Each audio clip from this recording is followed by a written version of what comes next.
배우 엄앵란 씨가 얼마 전에 한 TV 토크 프로그램에 출연을 해서 자신의 전 재산을 모두 애완견에게 주겠다고 폭탄 선언을 해서 모두를 놀라게 했습니다. 엄앵란 씨는 휴일이 되면 가족들과 식사를 기대한다고 합니다. 그러나 막상 일요일이 되면 가족들은 다 외출해버리고 남는 건 혼자뿐이라고 합니다. 그렇게 혼자가 되어서 둘러보면 자기 곁에 강아지만 남아 있습니다. 그래서 그 강아지를 붙잡고 난 밥 챙겨줄 사람도 없어 속상하다.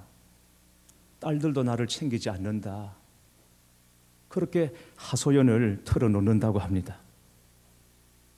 그러면 신기하게도 강아지가 자신을 쳐다보면서 마치 외로움을 달래주는 듯한 눈빛과 행동을 보인다고 합니다. 가족들도 몰라주는 외로움을 애완견만이 알아준다는 것입니다.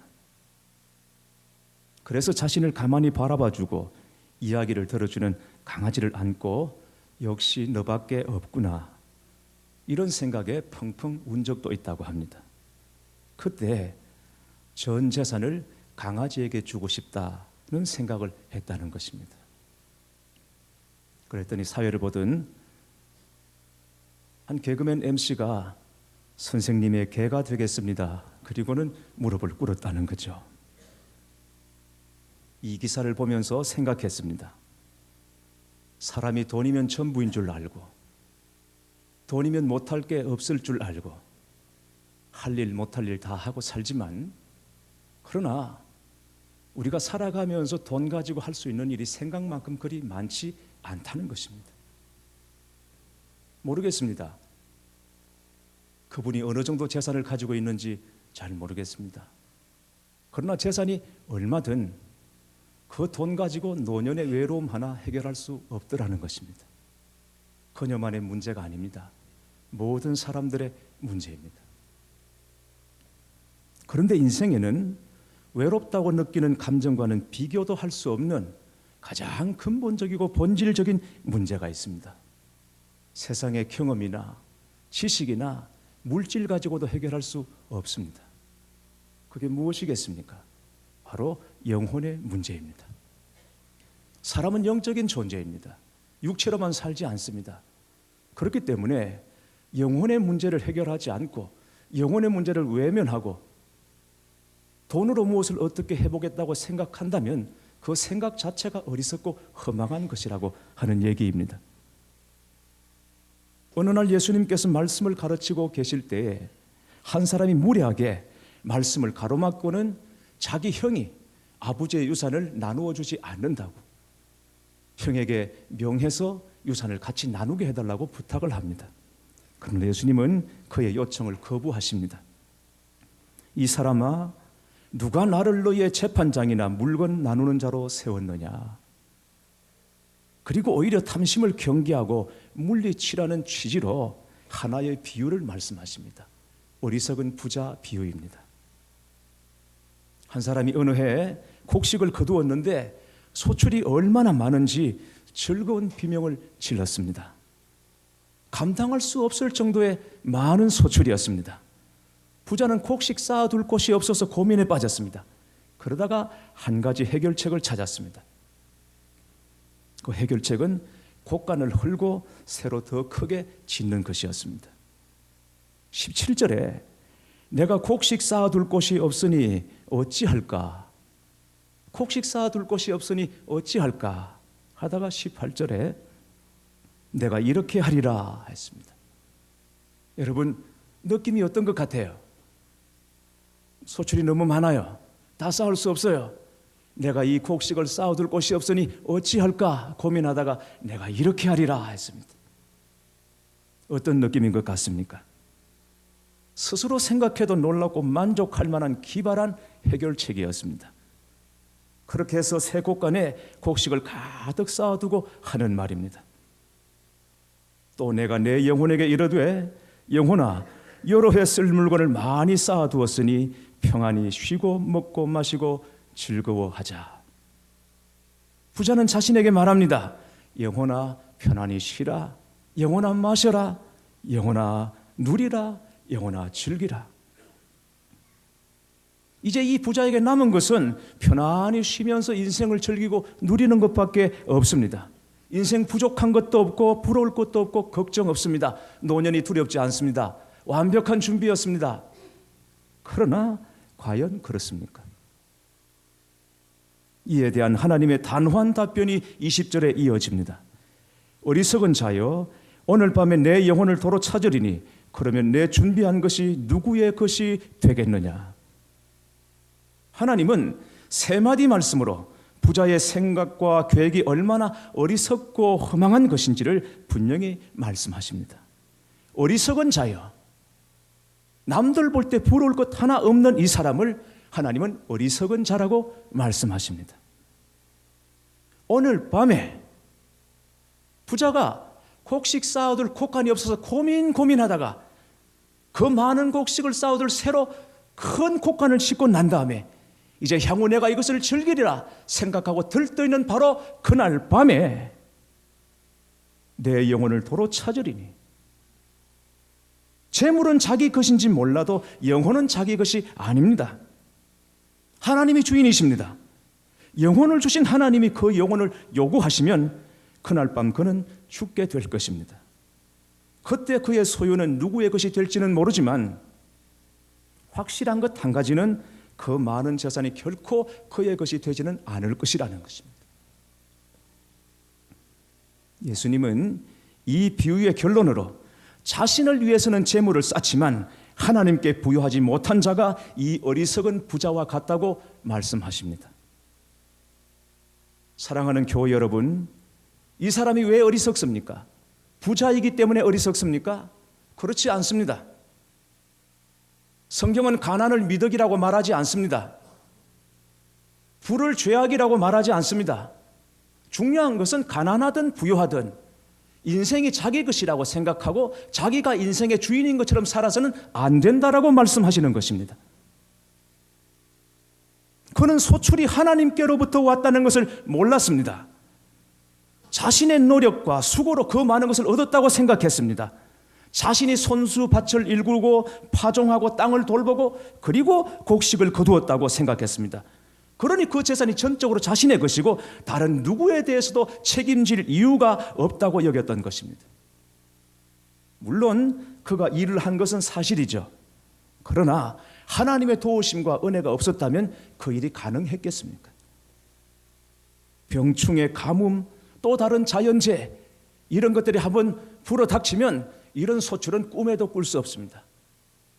여러분, 사람의 능력이 대단한 것 같고 지혜가 대단한 것 같지만 이 거대한 자연 앞에서는 정말 아무것도 아닌 것을 느끼게 돼요.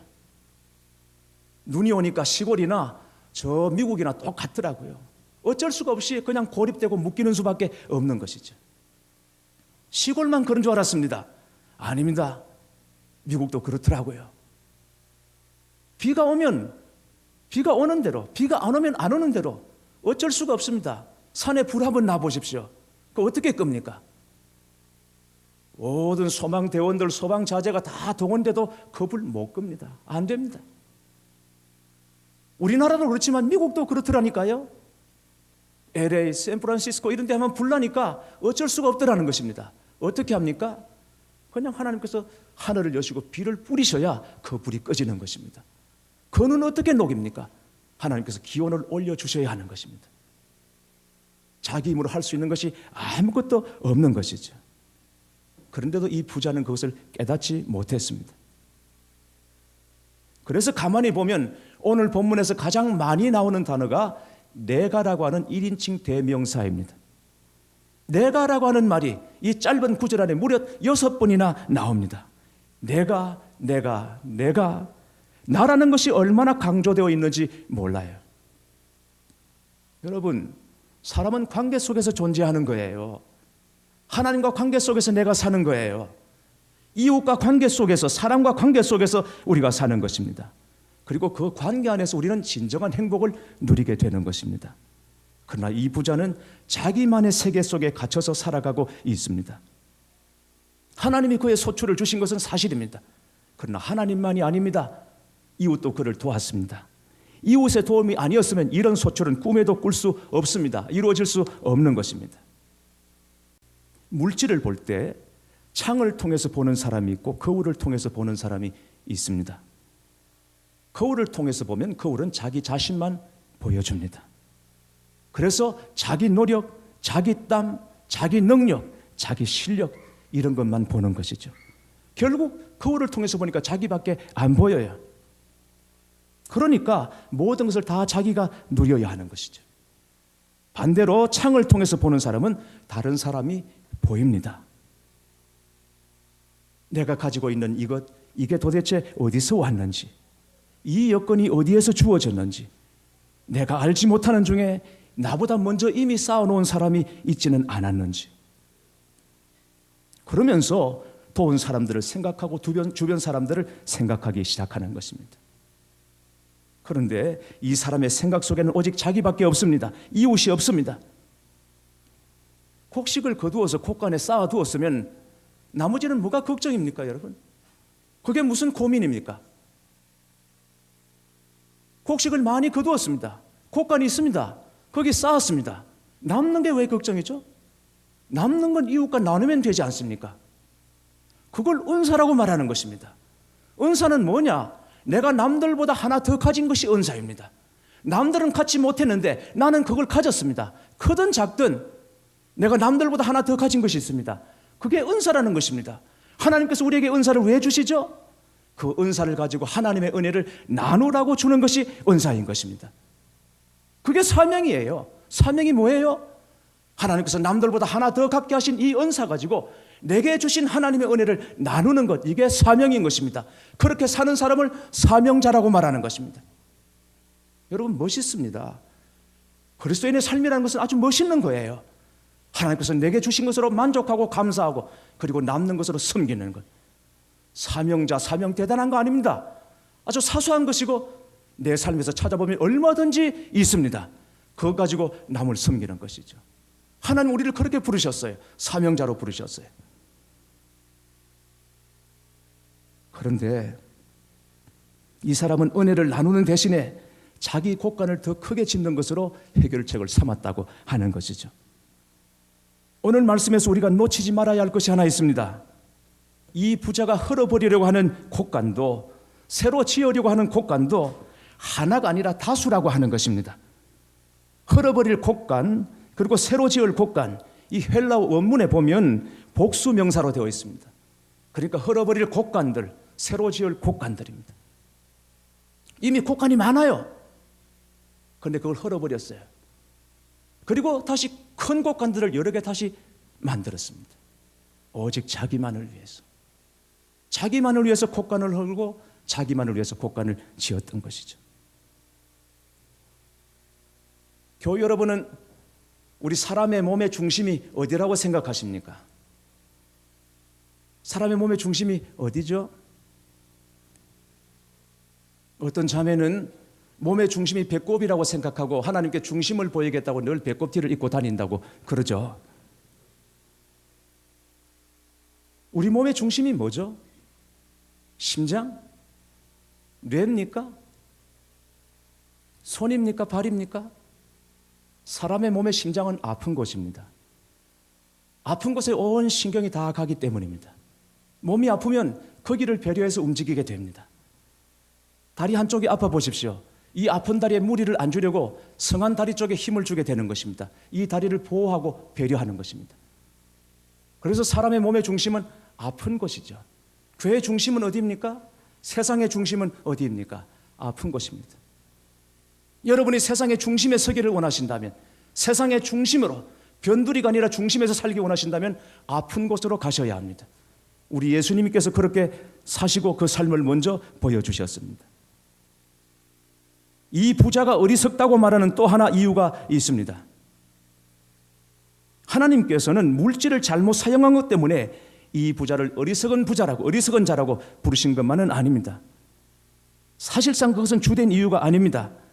이 사람을 어리석다고 하시는 주된 이유는 물질에 대한 관심 때문에 그가 마땅히 가져야 할 중요한 관심을 외면했기 때문인 것입니다. 그에게는 하나님이 없습니다. 인생의 주인은 하나님이십니다.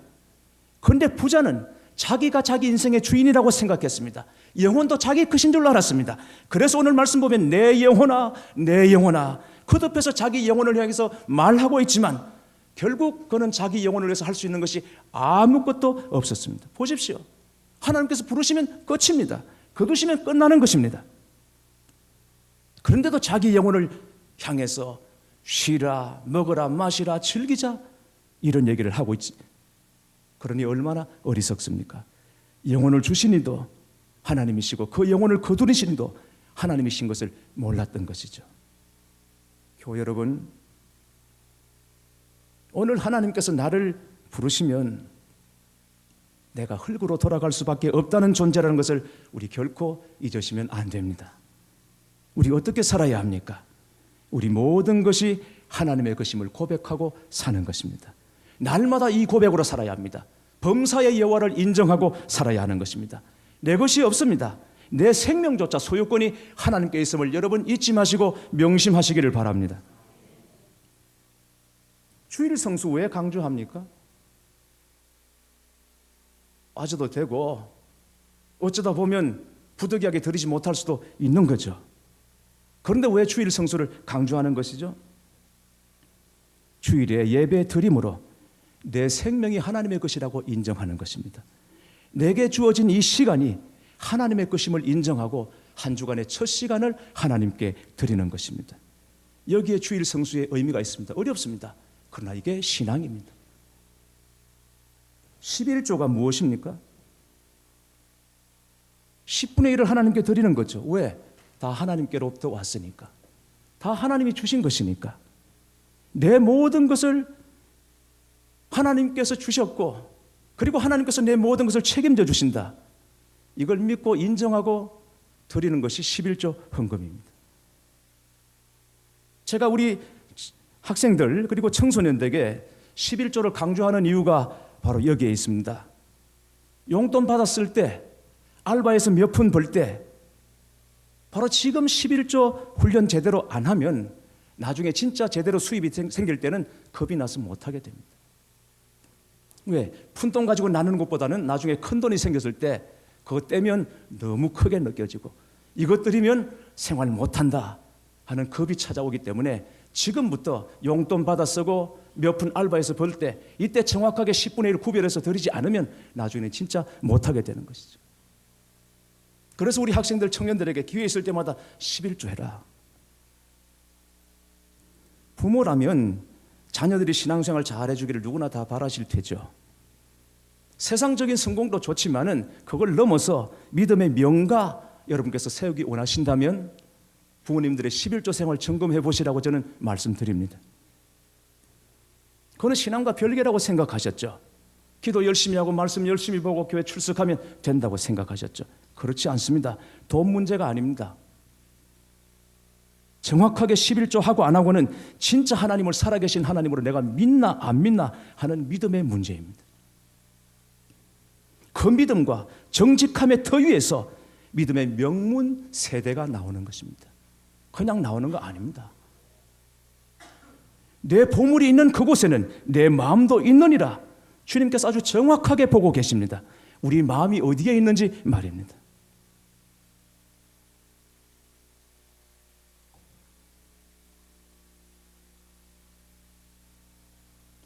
며칠 전에 우리 교구 사역자들이 올려준 신방 보고서를 읽고는 참 기뻤습니다.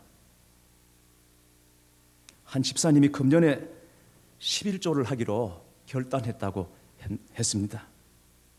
이분이 한동안 신앙의 침체에 빠져 있었는데 가만히 생각해 보니까 내 신앙의 문제가 어디서부터 어떻게 무너졌나 생각을 해보니까 11조 문제에서부터 시작됐다는 것을 알고는 올해 들어 11조를 하기로 결단했다고. 귀한 일이죠. 보고서 말미에 우리 교구 사역자들의 간절한 기도가 적혀 있었습니다. 이 집사님이 재정의 문제로 어려움 당치 않게 해달라고 기도하는 우리 교구 사역자들의 간절한 기도 거기에 있었습니다.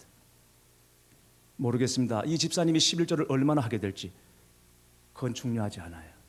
중요한 것은 자기 신앙의 문제를 11조에서 찾았다는 것입니다. 이게 놀라운 것입니다.